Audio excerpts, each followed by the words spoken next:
आखिर अंजना ओम कश्यप या निवेदिता से मैं पूछ लूं कि भाई आप लोग कैसे पैदा हुई, उनको बताना चाहिए, ऐसी महिलाओं को आके सामने बताना चाहिए फैमिली प्लानिंग कैसे किया, कि आपके 10-12 बच्चे नहीं है, एक बच्चा क्यों है या 2 बच्चा क्यों है, आपने किस तरह से प्लानिंग किया।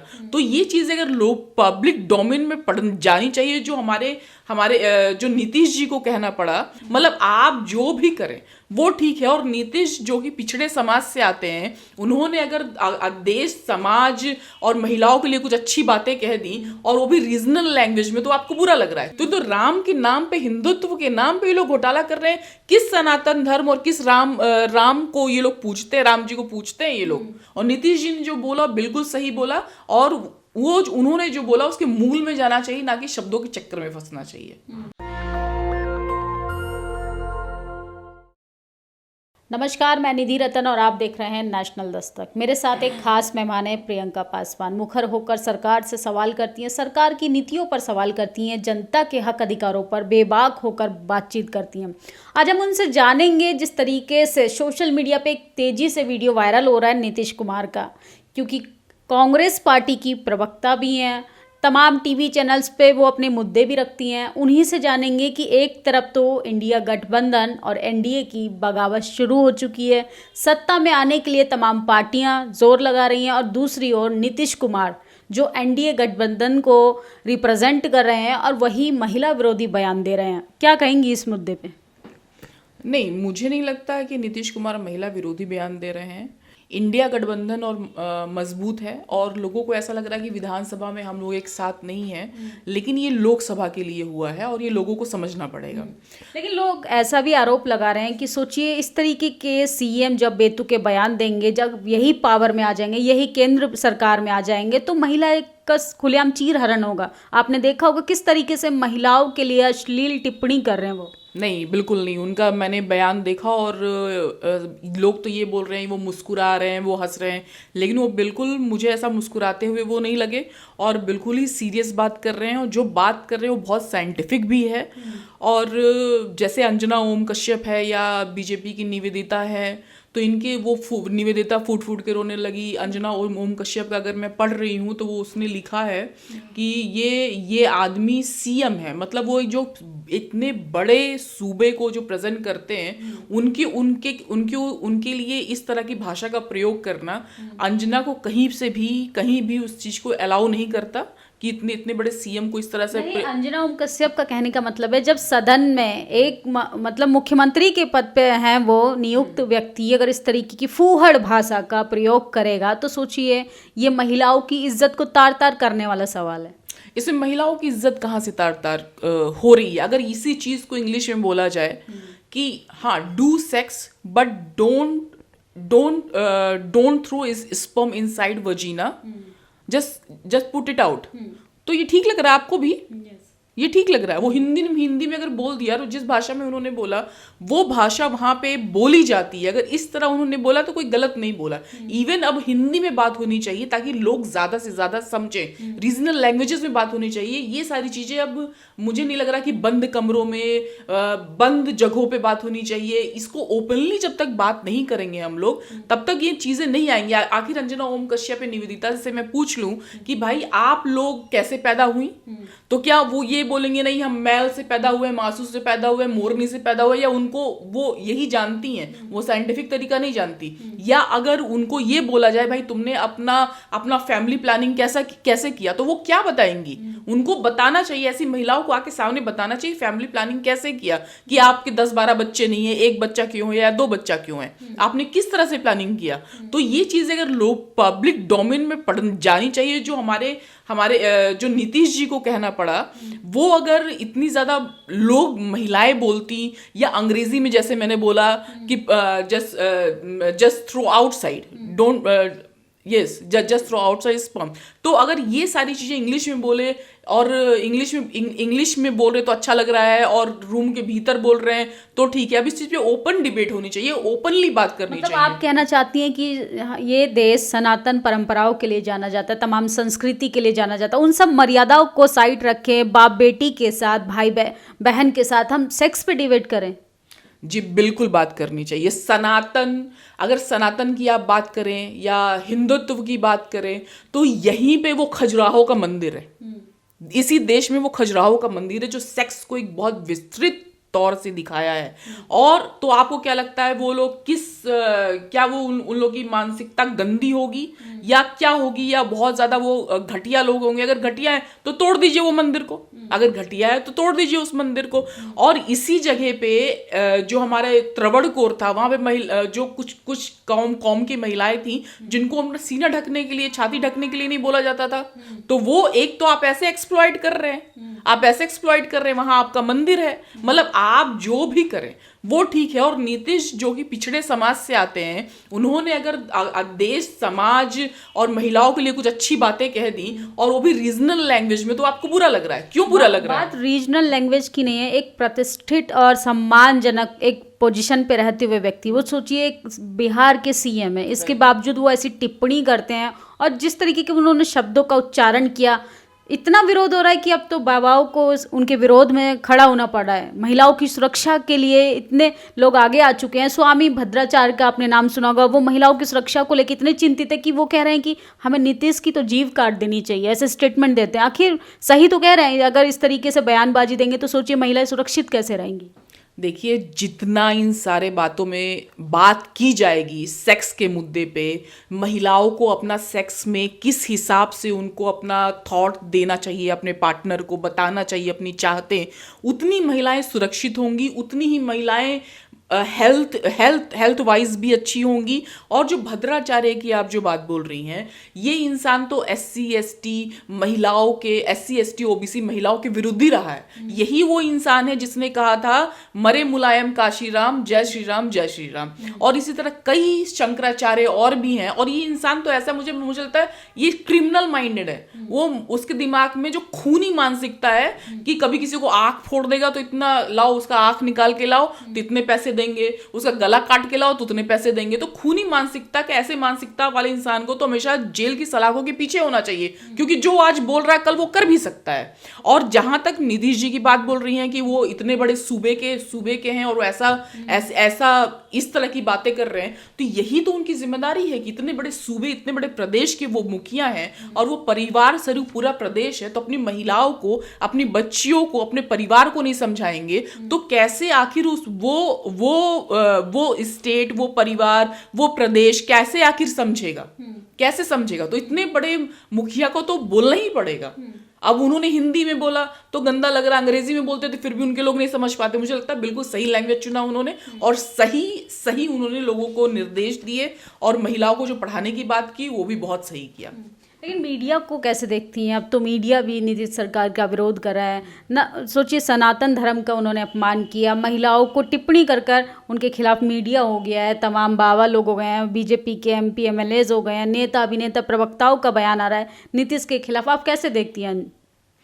देखिए, ये सनातन धर्म मुझे तो सनातन धर्म, हिंदू धर्म, ऐसा लग रहा है कि पिछले 70 साल से तो सनातन धर्म था ही नहीं इंडिया में। जब से बीजेपी आई है तो सनातन की ठेकेदार हो गई है।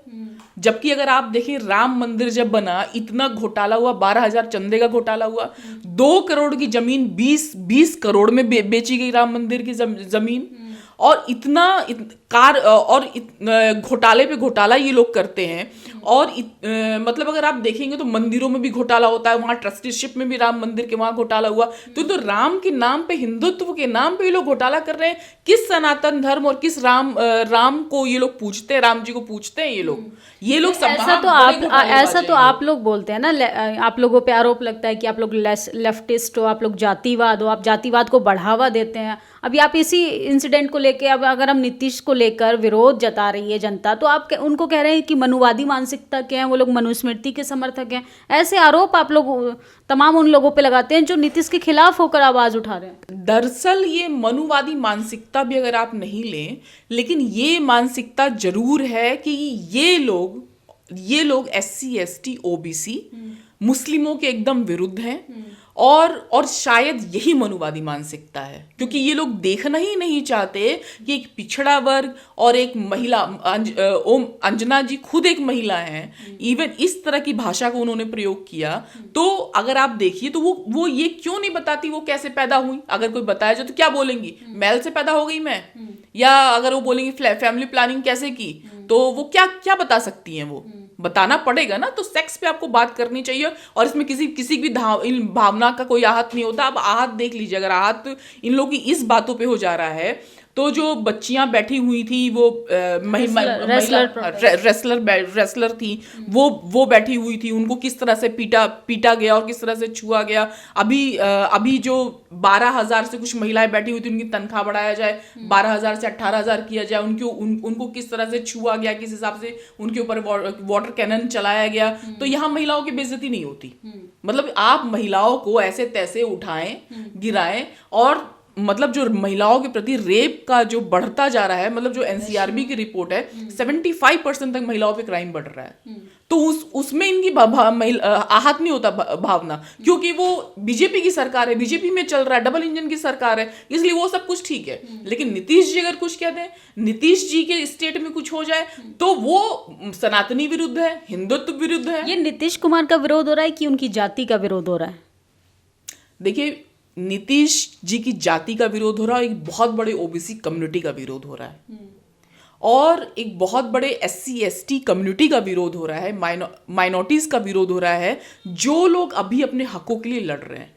अभी नीतीश जी ने जो वहाँ 75% आरक्षण दे दिया economic weaker section, economic backward classes को, SC/ST को, तो मुझे लगता है उसके खिलाफ ये साजिश है कि लोग ये सारी चीजें छोड़ दे कि नीतीश जी ने इतना अच्छा काम किया है और इन फालतू की बातों में फंसा दे। और नीतीश जी ने जो बोला बिल्कुल सही बोला, और उन्होंने जो बोला उसके मूल में जाना चाहिए, ना कि शब्दों के चक्कर में फंसना चाहिए जी। लेकिन एक तरफ तो आप नीतीश के द्वारा जो भाषण है उसके समर्थन में है। आपने खुद बोला कि नीतीश जी कहना कुछ और चाह रहे थे, मतलब वो एजुकेशन की तरफ इशारा कर रहे थे, महिलाओं का शिक्षित होना बहुत ज़रूरी है। लेकिन जब महिलाएं शिक्षित हो जाएंगी तो संस्कृति तो ख़त्म हो जाएगी, उस पर तो पूर्ण विराम लग जाएगा। देखिए, जब हमारे वहाँ, आपको अगर याद होगा तो बाबा साहब ने जब महिला हिंदू कोड बिल पास किया था, उस टाइम भी बड़े बड़े सेठ और यही सनातनी लोग बैठे हुए थे कि अरे औरतों को इतना अधिकार मिल जाएगा, हमारी संस्कृति ध्वस्त हो जाएगी, और औरतों को इतना ज़्यादा उनको अगर मान लीजिए संपत्ति में अधिकार मिल गया, पिता की संपत्ति में अधिकार मिल गया, पढ़ने के लिए अधिकार मिल गया, बाहर पढ़ने के लिए, नौकरी के लिए अधिकार मिल गया, तो हमारी संस्कृति ध्वस्त हो जाएगी।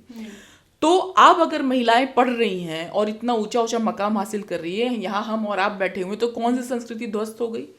और अगर ये संस्कृति जो सनातन संस्कृति या हिंदुत्व संस्कृति है, सबसे पहली बात तो ये ऐसा नहीं है कि जो बीजेपी या VHP या जो भी हिंदूवादी जो लोग हैं बोलते हैं सनातन की संस्कृति, ये नहीं है कि लोगों को दबा के रखा जाए। ये इन लोगों ने गलत चीजें पेश की हैं, और अगर उनके हिसाब से अगर ये वही संस्कृति, तो मुझे लगता है इस संस्कृति को खत्म ही हो जाना चाहिए।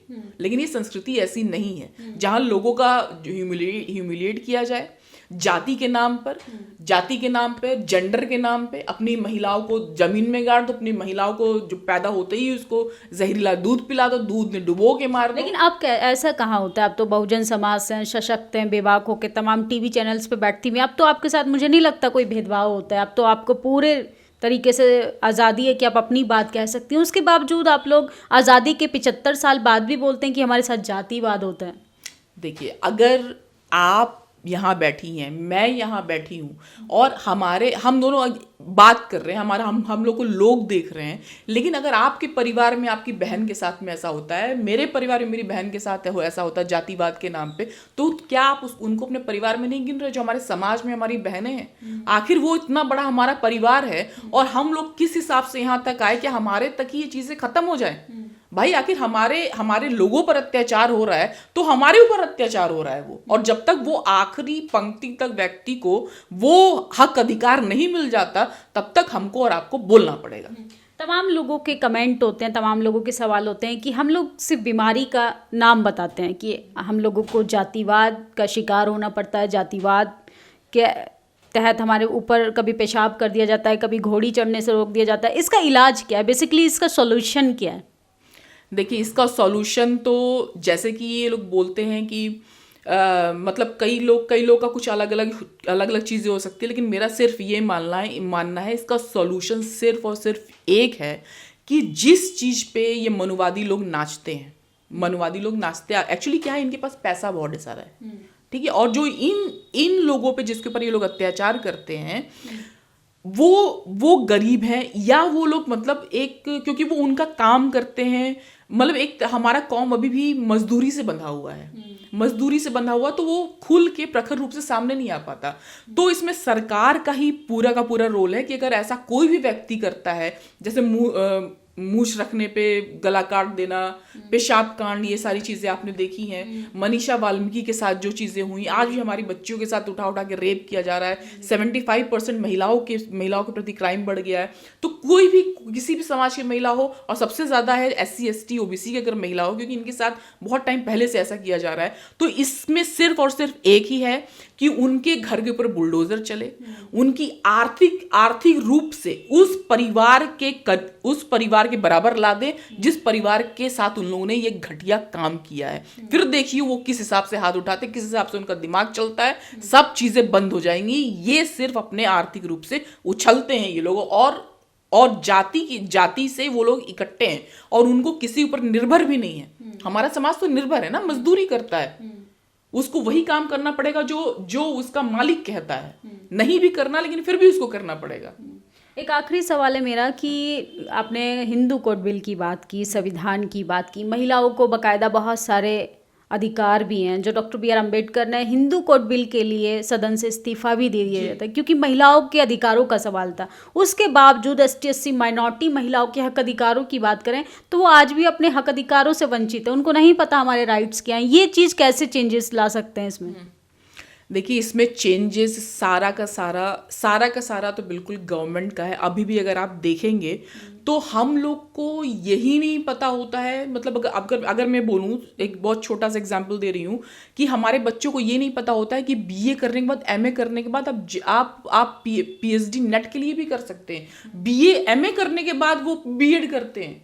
ये मैं दिल्ली की बात बोल रही हूँ, संगम विहार की बात बोल रही हूँ। तो अगर प्रचार प्रसार में जो लोग इतना पैसा खर्च करते हैं, अगर ये लोगों के हकों के लिए बात करने लगे, प्रचार में, चलो भाई फोटो लगा ही रहे हो तो लगाओ, तो अपना फोटो प्रचार कर ही रहे हो तो करो अपना, लेकिन लोगों को कानूनी उनका जो हक अधिकार है उसका भी प्रचार होना चाहिए और उसके लिए सुलभ करवाना चाहिए। आप कहीं भी अगर आप जाएंगे पुलिस स्टेशन में, बड़ा वहां लिखा हुआ है SC ST के लिए ये, लेकिन जब उस प्रोसेस से आप गुजरेंगे तो आप समझ लेंगे, आप बैठ जाएंगे, छोड़ो भाई हमको नहीं चाहिए।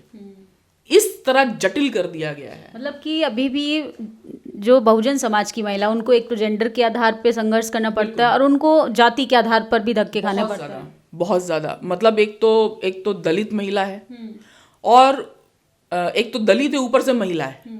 घर में भी उसको पीटा जा रहा है, घर में भी शोषण हो रहा है, बाहर भी शोषण हो रहा है।